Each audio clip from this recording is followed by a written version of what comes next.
If we analyze the Q3 projections, the growth metrics clearly indicate. To us. Cheers. We project a significant increase in. Oh, thank you, darling. The conference room doors slid open before Timolola could talk herself out of it. Her heels clicked sharply against the marble floor as 12 executives turned to look at her. She kept walking. "Sorry I'm late," she said, forcing calm into her voice. "Traffic was—" "Sit," Junho Quan said. "Just one word, cold, precise." She swallowed and took her seat, her pulse racing. "You've got this. You've prepared for weeks." "I'll begin," she said, standing again almost immediately. Her laptop connected. Slides came up. Numbers, projections, clean execution. This was her world. "I've optimized Q3 projections by 18%. Then it hit her. Her hand froze mid-air. Her data packet. Gone. Her chest tightened. No, no, no, no. She flipped her folder open. Empty. Her voice wavered.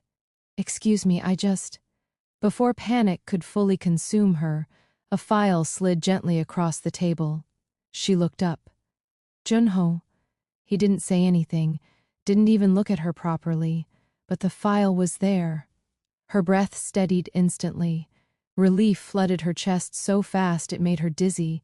She took it, their fingers brushed. "Thanks." Baby, silence. Absolute, suffocating silence. Timolola's heart stopped. Her own voice echoed in her head. "What did I just say?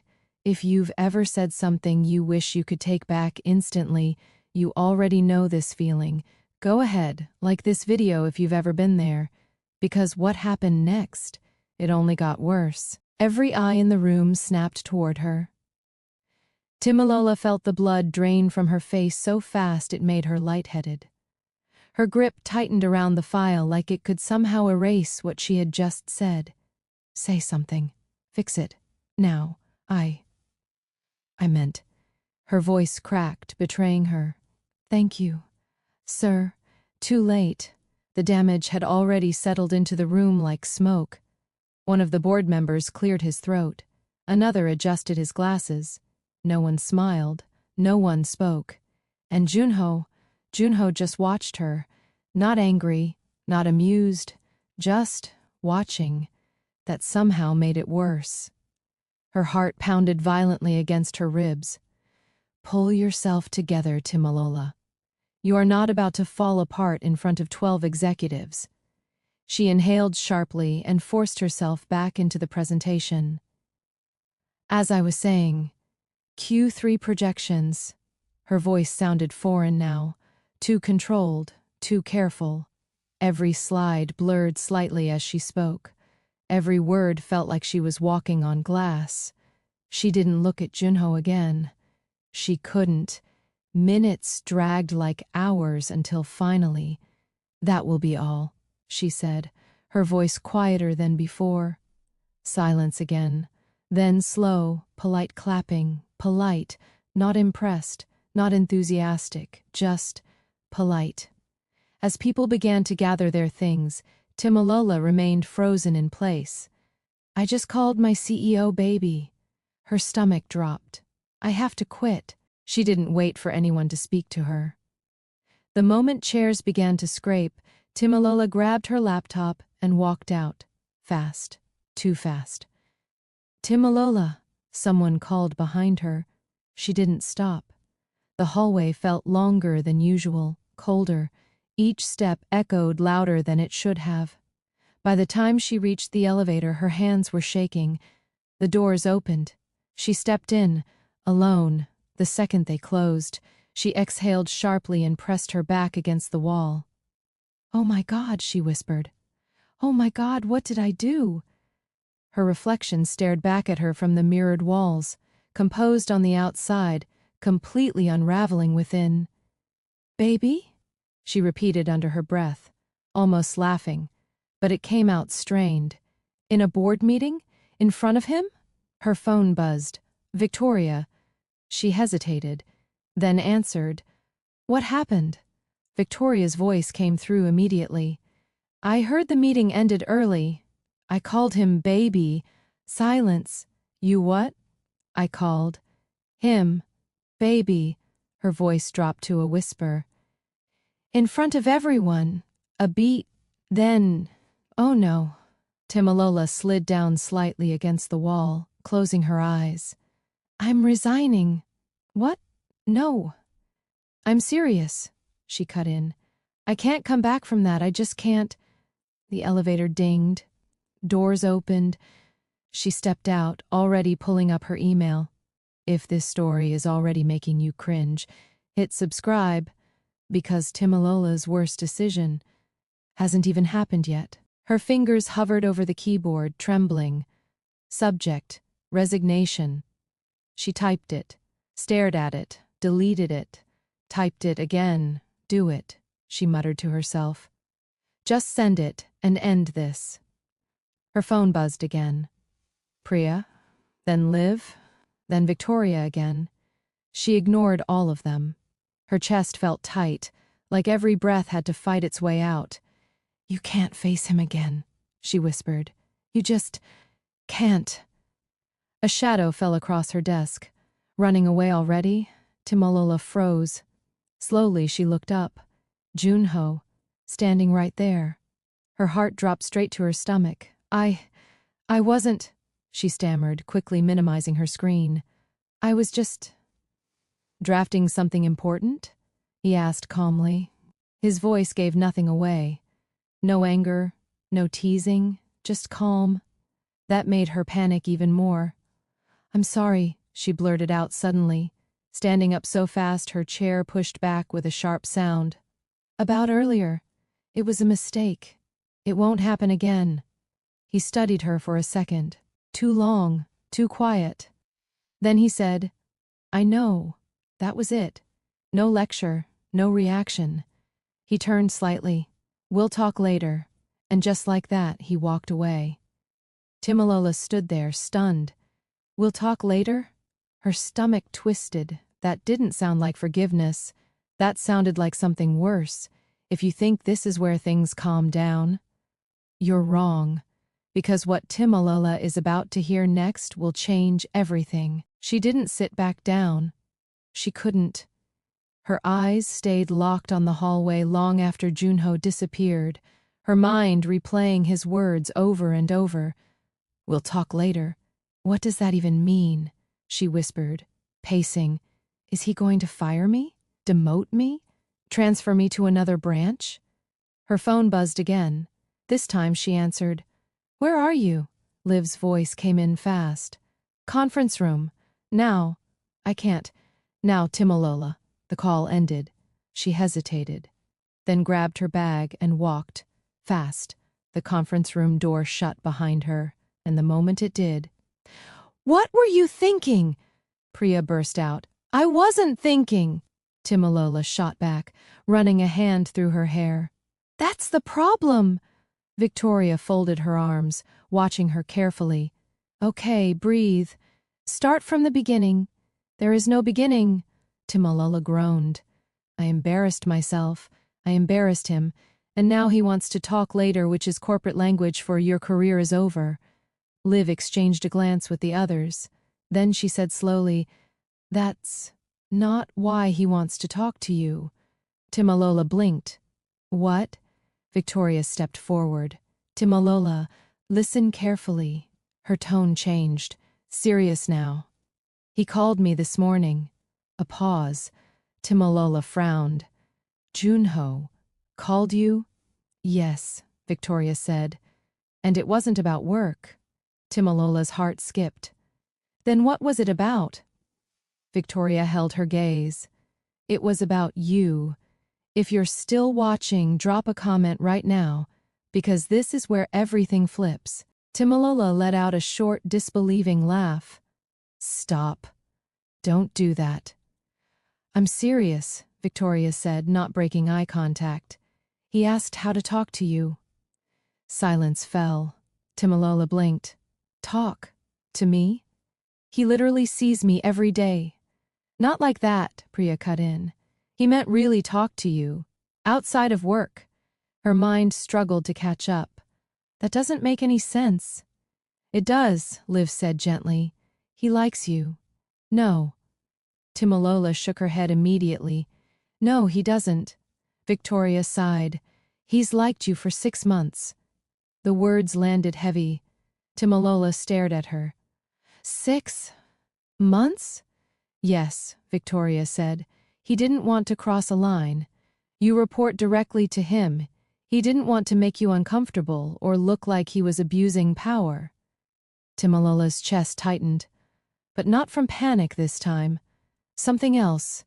Then why? She hesitated. Why didn't he just say something? Priya raised a brow. You mean the same way you've been in love with him for 2 years and said nothing? Timolola opened her mouth, then closed it. That's different. It's exactly the same, Liv said softly. A long silence stretched between them. Timolola looked down at her hands. So, the call this morning, Victoria nodded. He wanted advice. He was nervous. Nervous? Timolola echoed faintly. Very, Victoria said. You're not the only one who's been overthinking. Timolola's heart began to race again, but this time it felt different. Not fear, hope. If this surprised you, hit like right now. Because Timolola's next move will decide everything. Timolola sank into the nearest chair, her legs suddenly weak. He likes me, she repeated under her breath, as if saying it enough times would make it real. Priya crossed her arms. Not just likes you, he's been careful about you. That man barely looks at me, Timolola said quickly. Liv shook her head. Oh, he looks. Just not when you're looking, Victoria added. You didn't notice how he always picked your reports first, or how he shut people down when they questioned your decisions. Timolola paused. Memories flickered. Meetings where Junho had said, if Timolola approved it, it stands. Moments she thought were just professionalism. Her chest tightened again. I thought he just respected my work. He does, Victoria said. And more. Silence stretched. Timolola stood abruptly. No, this is too much. What do you mean? Priya asked. I mean, I just called him baby in a boardroom, she said, pacing again. Even if what you're saying is true, I've completely ruined whatever this was supposed to be. Liv frowned. Or you accidentally sped it up. Timolola stopped. That's not funny.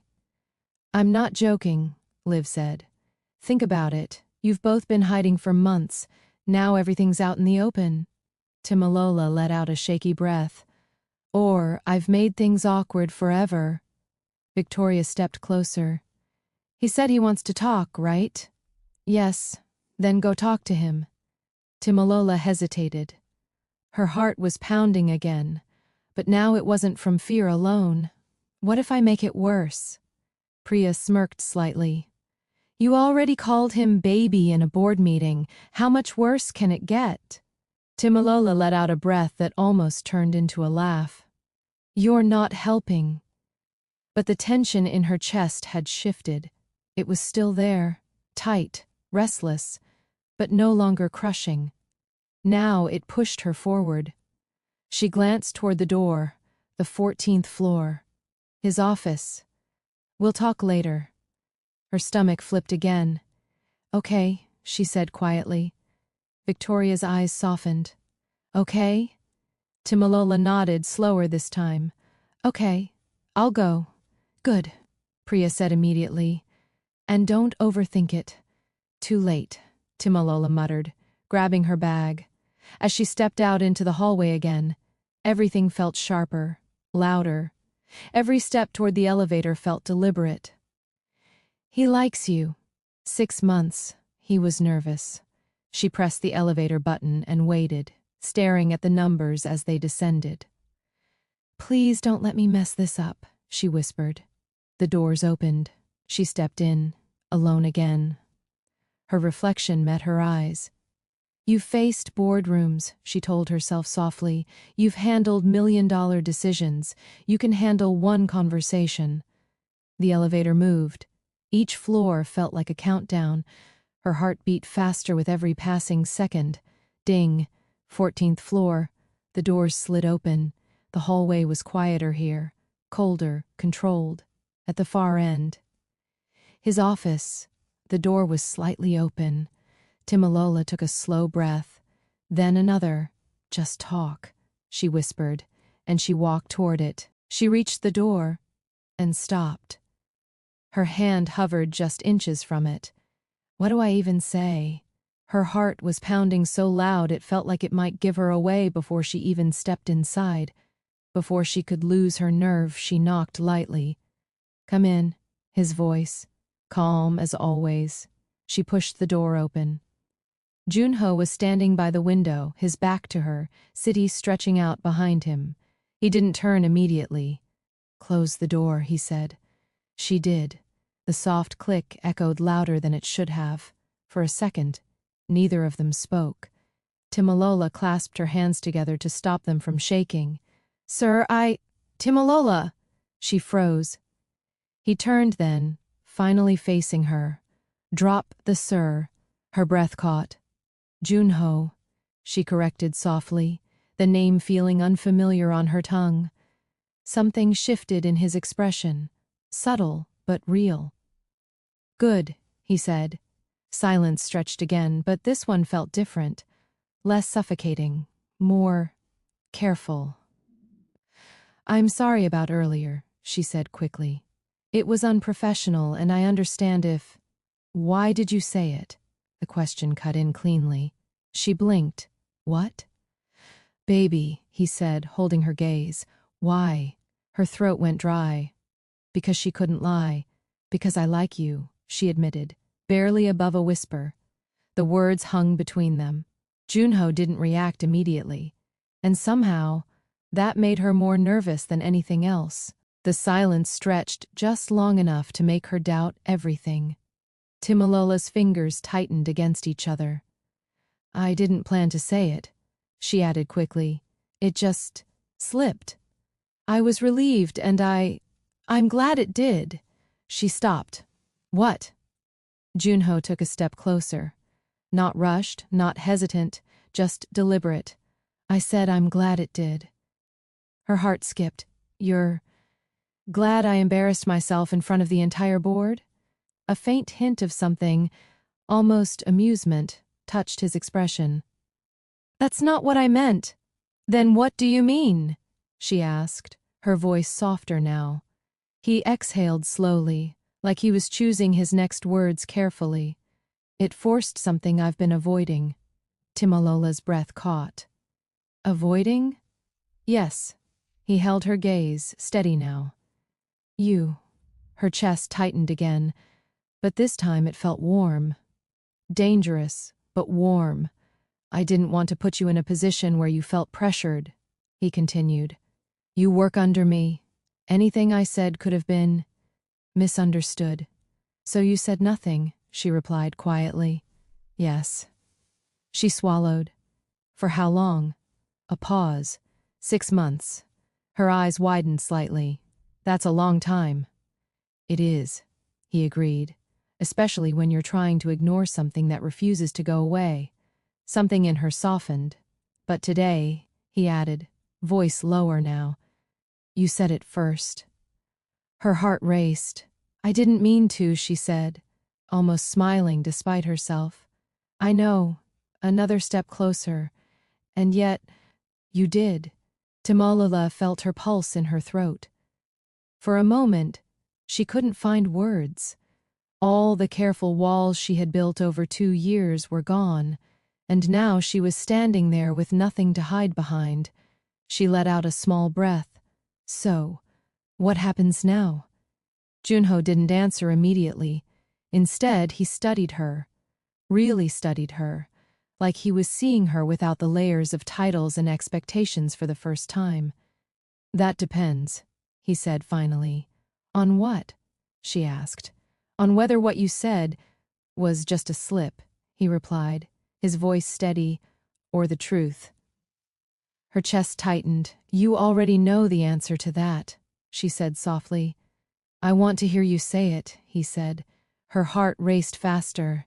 You're my boss, she said first, almost defensively. This is complicated. There are rules, expectations. Timolola? The way he said her name stopped her. Not sharp, not commanding, just grounding. She exhaled slowly. I've liked you for 2 years, she admitted. Not a crush, not something small. I just never thought it was possible. Silence followed. But this time, it wasn't heavy. It felt like something opening. Junho nodded slightly, like he had been waiting for that. Then we're not as far apart as you think, he said. Her brows furrowed. What do you mean? I told you, he replied quietly. 6 months. She shook her head faintly, almost in disbelief. Why didn't I see it? A faint exhale left him. Because I made sure you didn't. Timolola stared at him, her thoughts spinning. You hid it that well? She asked quietly.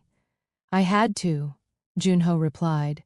You deserve to feel safe at work, not watched, not pressured.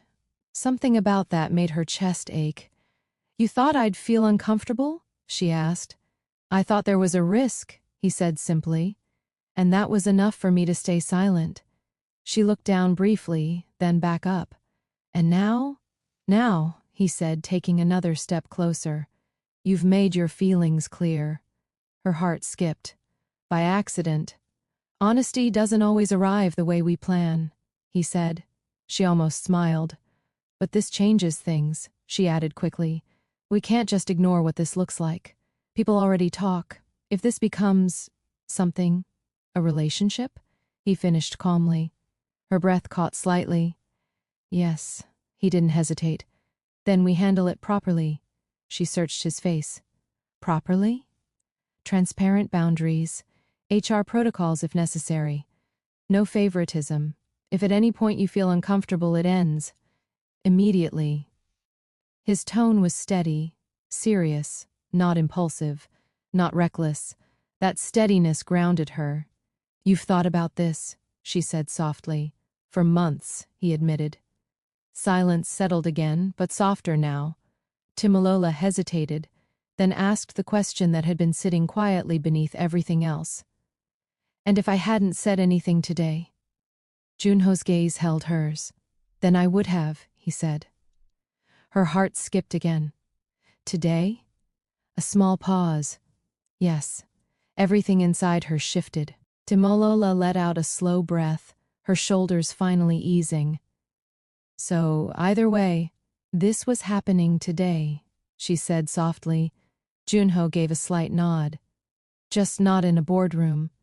That pulled a small laugh out of her, unexpected but real. Good, she said, shaking her head. Because I don't think I would survive a repeat performance. A faint warmth touched his expression. Noted. The tension between them had changed now. It wasn't sharp anymore, it was steady, honest. Timolola hesitated, then took a small step closer. This still feels unreal, she admitted. 2 years of convincing myself this was one-sided, and now you're telling me you were just as stuck. I was, he said simply. She searched his face again, like she was making sure this wasn't something she imagined. And you're sure? She asked. About this?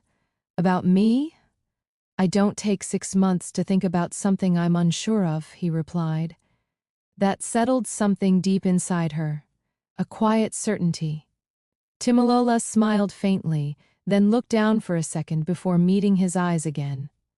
Okay, she said. Junho tilted his head slightly. Okay? Okay? She repeated, more firmly now. Let's stop pretending this isn't happening. A small pause. Let's try. For the first time, the word didn't scare her. It felt right. Junho stepped closer, just enough to close the distance between them. Then let me ask you properly, he said. Her heart started racing again. Timolola Daniels, Would you go to dinner with me tonight? For a second, Timolola just stared at him. Dinner. So simple. So normal.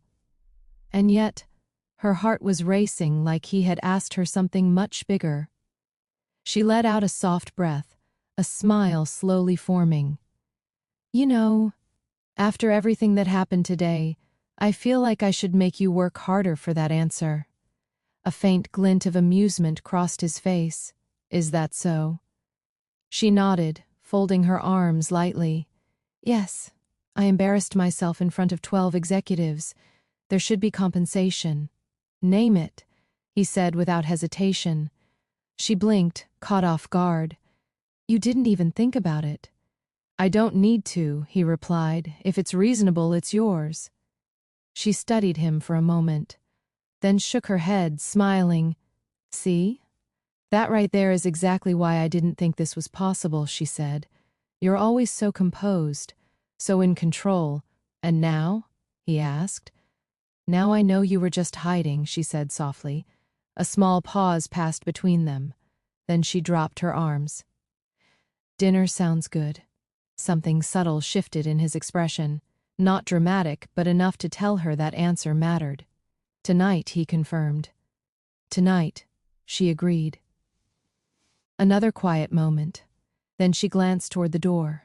If I stay here any longer, people are going to start asking questions. They already are, he said calmly. She sighed. Of course they are. He moved slightly, opening the space between them again. We'll handle that. Together. She nodded. Together. The word lingered as she turned and walked toward the door. Her hand rested on the handle, but she didn't open it immediately. For the record, she said without turning, I really was going to resign. A quiet pause behind her. I know, Junho replied. She glanced back at him, brows slightly raised. You do? I saw the draft on your screen, he said. Her eyes widened. I didn't read all of it, he added calmly. Just enough. She let out a breath, half embarrassed, half relieved. That's slightly comforting. You don't need to run, he said. The words were simple, but they landed deep. She studied him for a second, then nodded slowly. I think I'm starting to believe that. A small silence passed. Then she smiled faintly. Also, for the record, if you ever bring up the word baby again, I won't, he said immediately. That made her laugh softly. Good.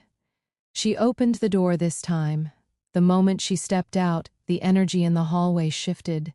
People looked, quick glances, curious eyes, whispered conversations that stopped too quickly. Timolola felt it instantly, but this time, she didn't shrink. Her chin lifted slightly as she walked past them. Not defensive, just steady, because now she knew something they didn't. And for the first time since that morning, the embarrassment didn't feel overwhelming. It felt like a turning point. As she reached the elevator, her phone buzzed again. Victoria, Timolola answered, already smiling. Well? Victoria's voice came through instantly, impatient and excited. Don't tell me you chickened out. Timolola stepped into the elevator, the doors sliding shut behind her. For a second, she just leaned back against the wall, letting everything settle. I didn't, she said. A pause. And? Timolola smiled, unable to stop it. We're having dinner. The scream on the other end was immediate. I knew it, Victoria shouted. Timolola laughed softly, shaking her head. You're too loud. I don't care. Oh my God, wait, what did he say? How did he say it? Did he look nervous? Tell me everything, he asked properly, Timolola said, her voice softer now.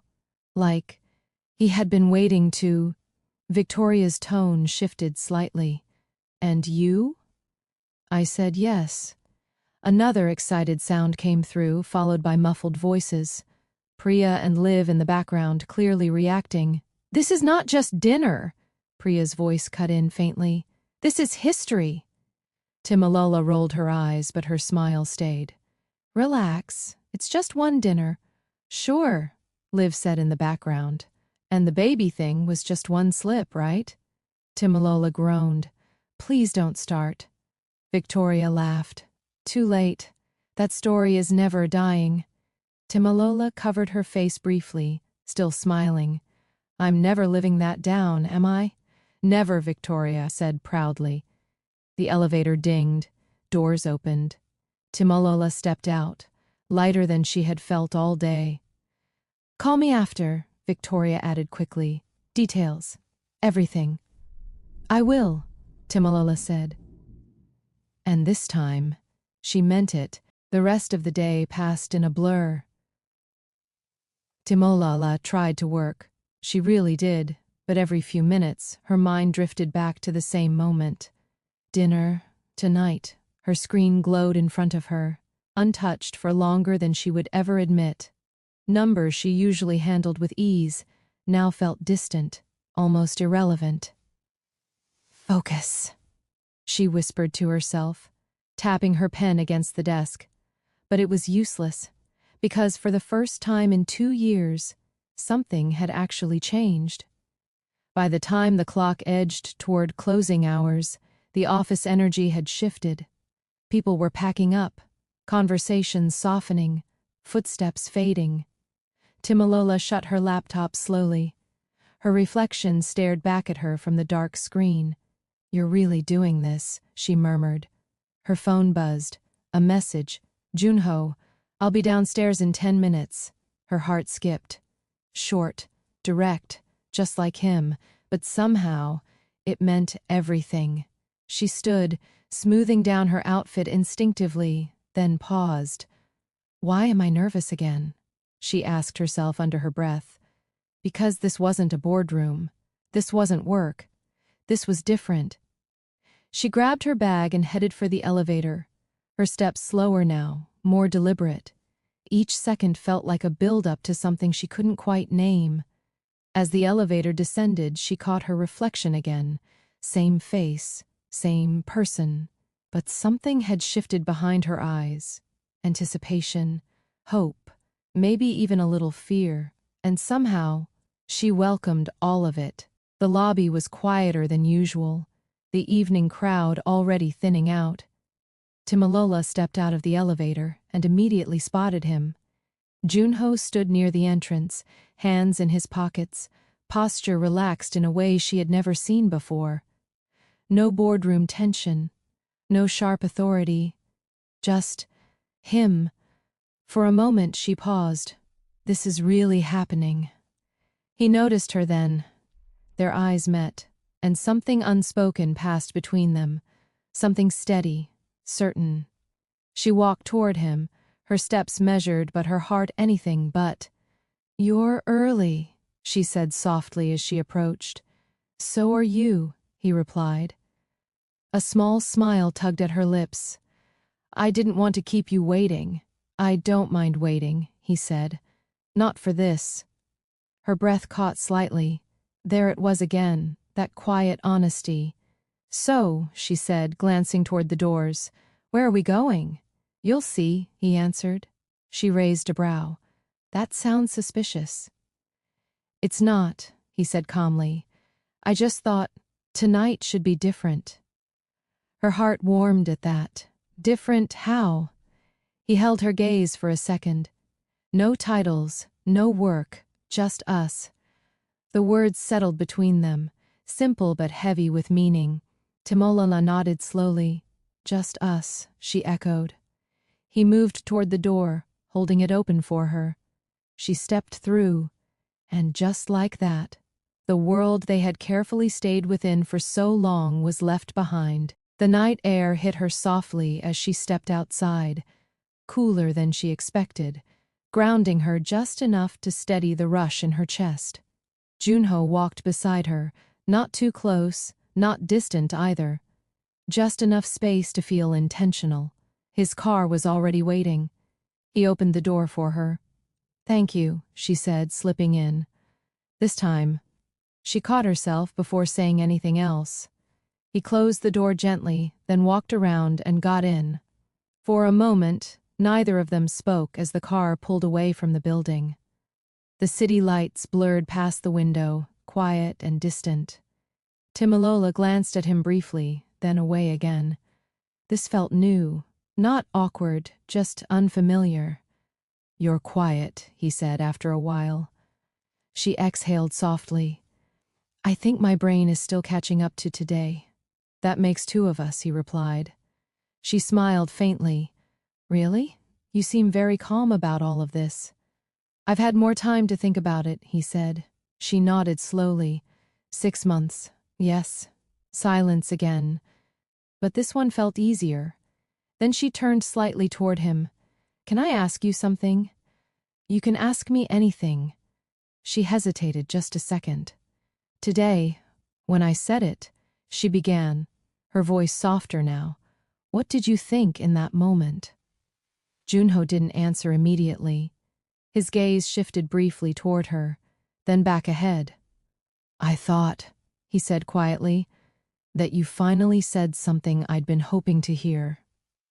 Her heart skipped. Timolola looked down at her hands, a quiet smile forming before she could stop it. "I spent 2 years trying not to say it," she admitted, "and when I finally do, it's in the worst possible way." "I wouldn't call it the worst," Junho said. She glanced at him. "Of course you wouldn't. You weren't the one standing there fighting for your life." A faint smile touched his lips. "You handled it better than you think." She let out a soft laugh. "That's generous." The car slowed, then turned. Moments later it came to a stop. Junho stepped out first, then opened her door again. Timolola looked up and paused. "This place," she said softly. "It's quiet," he replied. "I thought you'd prefer that." She stepped out, taking it in briefly, then nodded. "I do." They walked in together, side by side. No rush, no pressure, just present. A table was already set. They sat across from each other, the space between them no longer filled with hierarchy, but something softer. For a moment, neither of them reached for the menu. Timolola leaned back slightly, studying him. "You know," she said, "this is the first time I've ever sat across from you without thinking about deadlines." "And?" he asked. She smiled, just a little. "I think I like this version better." He met her gaze. "So do I." The simplicity of it made her chest feel light. For the first time, nothing felt complicated. Timolola rested her hands lightly on the table, her gaze still fixed on him like she was trying to memorize this version of him. "No pressure," she said softly. "No expectations, just conversation." Junho nodded. "Just conversation." A waiter approached briefly, menus placed, water poured, then gone again, leaving them in their own quiet space. She picked up the menu, glanced at it, then set it back down. "I'm not even reading this," she admitted. "Why not?" he asked. "Because I won't remember anything I order," she said. "I'm too aware of everything else." "Like what?" She hesitated, then smiled faintly. "Like the fact that this is the first time I'm seeing you outside the office, and you're not intimidating." He raised a brow slightly. "Not intimidating?" "Okay, maybe a little," she corrected quickly, laughing under her breath. "But not in the same way." "How so?" She leaned forward just a little. "At work you feel untouchable, like there's always a line no one crosses. And now? Now it feels like that line isn't there anymore." A small pause followed. "That's because it isn't," he said. Her heart skipped again. She nodded slowly, absorbing that. "Good," she said quietly. Another brief silence, but this one felt comfortable. Then she tilted her head slightly. "Can I ask you something else?" "You're going to keep asking," he said. "Probably," she admitted. A faint hint of amusement crossed his face. "Then go ahead." She held his gaze. "Why me?" Junho didn't answer immediately. He leaned back slightly, his gaze steady on hers, like he was choosing his words with care. Not because he didn't have an answer, but because he wanted to get it right. "Because you never tried to impress me," he said finally. Timolola blinked. "What?" "At Quan Group everyone wants something," he continued. "Recognition, power, approval. They adjust themselves depending on who's in the room." She held his gaze, quiet. "You didn't," he said, "even when you thought I wasn't paying attention." Her chest tightened slightly. "I noticed the way you spoke in meetings," he went on. "Direct, clear, no hesitation when you were right, and no defensiveness when you weren't." A small pause. "You made decisions based on what was correct, not what was safe." Timolola swallowed softly. "I thought you barely noticed me," she admitted. "I noticed more than you think," he said. Silence settled between them, softer now. "And outside of work?" she asked quietly. His expression shifted, just slightly. "Outside of work." "You're different," he said, her brows lifted faintly. "Different how?" "Lighter," he replied. "You laugh more, you let your guard down, but only with people you trust." Her heart skipped. "And you trusted me?" she asked. "No," he said honestly, "not at first." She almost smiled. "Fair. But I wanted to," he added. That landed deeper than she expected. A quiet warmth spread through her chest. "And now?" she asked softly. He held her gaze. "Now I don't want to pretend I don't." Timolola felt something settle inside her. Quiet, steady, real. For once, she didn't rush to respond. She just let his words sit. "Do you know what's funny?" she said after a moment. Junho watched her. "What?" "I thought liking you was the most unrealistic thing I'd ever allowed myself to feel," she admitted. "Like something I had to manage, not act on." "And now?" he asked. She let out a soft breath, a small smile forming. "Now I'm sitting across from you, and it doesn't feel unrealistic anymore. It just feels right." His gaze didn't waver. "Good," he said. The simplicity of it made her laugh lightly. "You really don't complicate things, do you?" "I spent months complicating it," he replied. "I'm done with that." She nodded slowly. "Me too." A quiet pause followed, but it wasn't empty. It was full, of understanding, of something that didn't need to be rushed. Timolola glanced down briefly, then back up at him. "So?" she said, a hint of playfulness returning. "What happens tomorrow?" "Tomorrow," he said, "we go back to work." She raised a brow. "Just like that?" "Not exactly," he said. "How so?" "We keep this separate from everything else," he explained. "No assumptions, no shortcuts. We do this properly." She studied him for a second, then nodded. "I like that," she said. "So do I." Another small silence. Then she smiled. "But tonight isn't about tomorrow." He met her gaze. "No," he agreed. "It isn't." Timolola leaned back slightly, her smile lingering as the weight of the day finally loosened its grip. "For once," she said softly, "I'm not thinking 5 steps ahead." Junho watched her. "That's new." "Very," she admitted. "I'm usually planning outcomes before anything even begins." "And tonight?" She shook her head lightly. "Tonight, I just want to be here." Something in his expression softened at that. "Then stay there," he said. She smiled a little more openly now.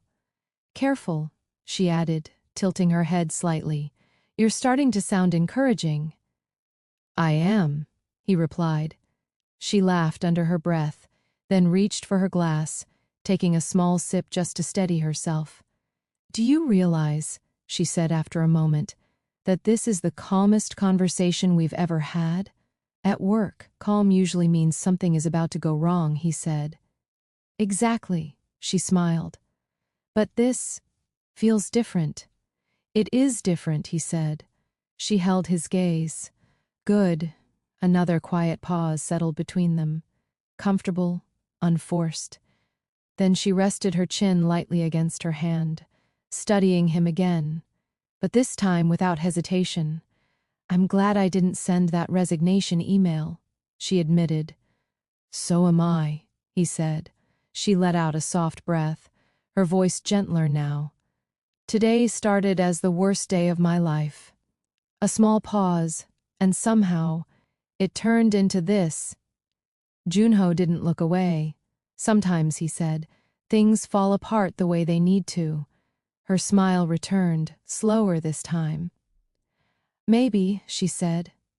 And for once, she believed it. Timolola let the silence linger, her fingers tracing the edge of her glass. You know, she said softly, if someone had told me this morning that I'd end the day having dinner with you, I would have laughed. Junho's gaze stayed on her.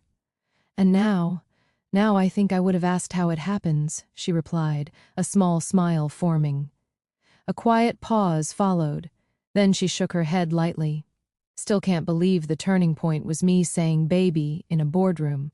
That seems to be a recurring topic, he said. It's traumatic, she replied immediately, but there was no real weight behind it anymore. Not entirely, he said. She raised a brow. You're never going to let me live that down, are you? I already said I wouldn't bring it up again, he reminded her. She smiled. You just did.